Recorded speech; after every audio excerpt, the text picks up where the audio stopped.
We're back at it again with another movie review for the month of September. Just to preface, please take everything I say with a grain of salt. I know nothing about movies, I'm just saying how I feel. I don't have much of an intro, but here we go.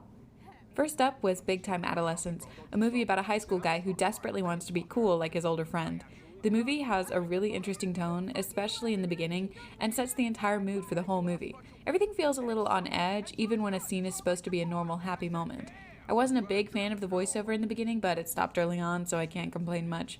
This movie has super realistic characters, which is one of the reasons it bugged me so much. I so badly wanted to jump through the screen and tell them all how I felt and what they should do, but instead I had to sit and watch the oblivious parents and the sad child and the even sadder adult man stuck in his teenage mindset. I love the visuals of the movie, but I just got so much secondhand embarrassment that I didn't like it as much as I'm sure other people did. The ending is really good and pretty poetic. It's super fitting that the movie ended that way. All in all, it was super realistic and a pretty good watch. 6 out of 10. Secondly, I watched the documentary I Am Greta. First of all, I love Greta. I follow her on Twitter and I wish her the best in everything. Second of all, even if you don't like documentaries, I think this is super relevant and you ought to watch it even if you think you won't enjoy it. Some things need to be watched even if they aren't fun. Even though I do think there is a bit of fun in this documentary. It's nicely shot, everything you look at is just so breathtaking and really puts into perspective how we could lose the beauty of the planet that we take for granted. Greta as a person is also super relatable to me, and I feel like I understood exactly where she was coming from, especially when she had to fix her speech paper even though no one would see it. I do things like that all the time, even with the script I'm writing right this second for this video. This documentary made me cry, it hit me in all the right places. I don't seem to have the right words to explain how important and well done this doc is, and how important of a job Greta has taken on as young as she is. 10 out of 10, please, please watch this movie. Thirdly, I kept the planet in mind and watched Nomadland. Although it's not really about the planet or the environment, it's more about humanity's relationship to a home and to live in the type of society we've created today. I think this movie really spoke to me because, as an English major, I've been reading Marxist theory and literature for class, and this movie goes right along with the themes of the theory. To get back to the movie, though, I honestly couldn't tell if this was a documentary or a written story, and I think that works really well for this particular story. It definitely doesn't shy away from showing the realities of not having a home that stays in one place and how weird jobs are. I want to make it clear that we hate Jeffrey Bezos and no one should have that much money, especially seeing how people are treated at Amazon. The main character seems pretty content with her way of life, and it makes me happy to see her happy with the choices. Also, there's a lot of Christmas in this movie, and I love Christmas, so that made me happy. I don't think I personally could live life in a van, but I certainly see the appeal. The whole community of people who live a nomadic life seems genuinely kind and caring, and I would love to find a community like that for myself, minus the van living part. This movie also possesses a certain loneliness I think everyone can relate to. Not exactly a sad loneliness, but just the act of being alone for long periods of time. As a college student with few friends and a busy schedule, that loneliness is super relatable. I enjoy this movie a lot, but probably won't watch it again. 7 out of 10. Next up was an upbeat and happy change of pace, the new movie Vevo. First off, I love music and a musical movie, so the plot of this was already right up my alley. It's so fun and colorful, and it really puts you in a good mood right off the bat. I love the old man, and I wrote that down, and now I'm crying about him. Didn't realize Lin-Manuel Miranda was a part of this. I'm not a huge fan of him, but I thought he was pretty good in this. The animation of the people is kind of weird. The proportions are just so strange that they can be off-putting to look at. The little girl, who turns out to be the main character, is adorable and very accurate to an around 10-year-old girl. She is adamant about what she likes and is very headstrong, which I love. I actually really enjoyed most of the music. Some of them are kind of slow and boring, but I think this movie did a wonderful job with it. My favorite song is Miami. It's so fun.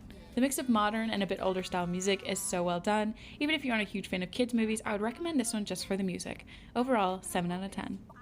After that, it was time to watch Tragic Jungle, which is definitely not a kids movie.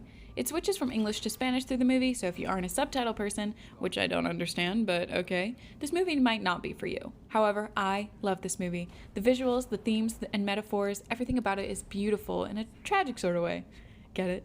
Anyways, the way this movie is shot seems super intended, like nothing was left to chance, and the jungle being so real and alive I think is another credit to this movie.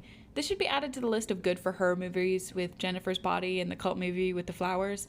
I think this movie was too smart for me, and I'm sure most of it slipped over my head, but I really recommend this movie to film buffs or suspense junkies. 9 out of 10. Next up, a movie my dad told me to watch, Inception.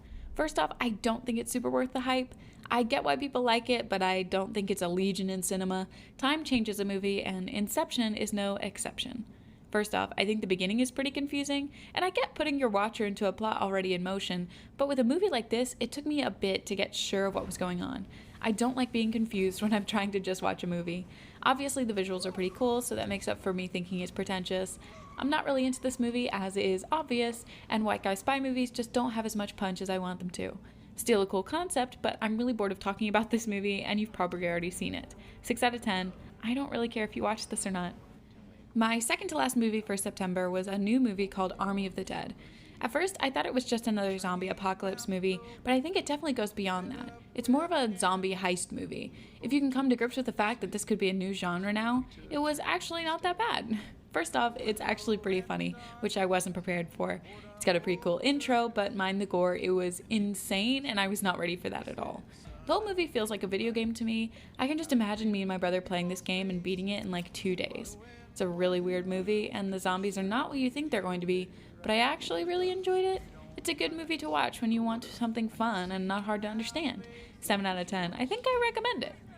Lastly, I tried to make sure I went out on a high note and watched School of Rock. Firstly, it's a pretty fun premise. The era of making movies that were totally different from each other, not to say movies now aren't different, and I'm a big fan of Jack Black, so this movie was cool. I've never seen some of his earlier stuff, so it was a bit off-putting to see him at a younger age, but it's all good. I forgive him. Also, iCarly is in this. Wow, I was not ready to see her without her crew. Pretty good child actors.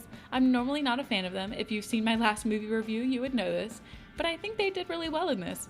This movie is super heartwarming. How Jack Black's character really connects with the kids and makes them feel heard. It was just so cute. Letting them be whatever they wanted and the band felt really important to me, not labeling them with what he thought they should do. Well, he kind of did, but if they asked, they could change. I ended up smiling for most of the movie, and that's the kind of movie you need to watch sometimes, you know? I loved it so much. If you ever need a pick-me-up movie or you're feeling really down, please watch this movie. It was awesome. 9 out of 10. And that's it. I feel like I didn't watch as many movies, but that's just because I'm in college, so I don't feel like watching too many right now. Let me know if you have any recommendations for movies I should watch, and how you felt about the movies I watched this time in the comments. I hope you have a good day, good week, good year, good life. And I guess I'll see you next time. Goodbye.